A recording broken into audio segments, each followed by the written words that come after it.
Jack alikuwa amekaa ndani ya baa wakati alipomwona mwanamke akinyanyaswa. Hata akiwa katika hali yake, mwanajeshi wa zamani wa Marine hakuweza kukaa kimya, hivyo aliingilia kati na kumpiga chini yule mwanaume. Lakini dakika chache baadaye, ugomvi huo ulimfanya atupwe nje ya gari. Ndipo wanaume wawili walimkaribia na kumpa habari ya kushtua. Pacha wake alikuwa amekufa. Muda mfupi baadaye, Jack alipelekwa kwenye kituo cha ulinzi mkali. Baada ya mazishi ya kaka yake, alisaini karatasi za mradi wa anga za mbali kwa sababu DNA yake ilikuwa sawa kabisa na ya kaka yake. Baadaye, Jack aliamka ndani ya kapsuli baada ya kufika kwenye sayari ya mbali. Kisha wakampeleka kwenye sehemu iliyofanana na kambi kubwa ya kijeshi. Hata baada ya kufika huko, Jack bado hakuwa na idea walichokuwa wanamtaka kifanye. Ndipo alipoona lori kubwa lenye mishale mikubwa iliyochomekwa ndani sana kwenye matairi yake. Mwanaume aitwaye Norman kisha alimpeleka Jack ndani ya maabara. Ndani kulikuwa na mwili wa ajabu ulioitwa Avatar, mwili ambao ungeweza kudhibitiwa kwa mbali. Kisha Jack akaiona Avatar ya kaka yake.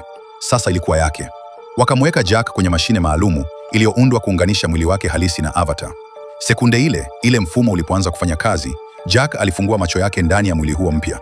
Akiwa anahisi miguu yake tena na kutambua kwamba angeweza kutembea, alisisimka sana kiasi kwamba alimpuuza kabisa daktari. Mara moja alikimbia kutoka maabara, akijaribu mwili wake mpya kwa kasi kubwa iwezekanavyo. Siku iliyofuata, Jack, Norman na Daktari Grace waliingia kwenye msitu wa Pandora. Kazi pekee ya Jack ilikuwa kuwalinda Norman na Grace wakati wa misheni yao ya utafiti, lakini baada ya muda, kiumbe hatari ghafla kilimshambulia. Jack alinusurika kwa tabu kwa kukimbia kwa kasi.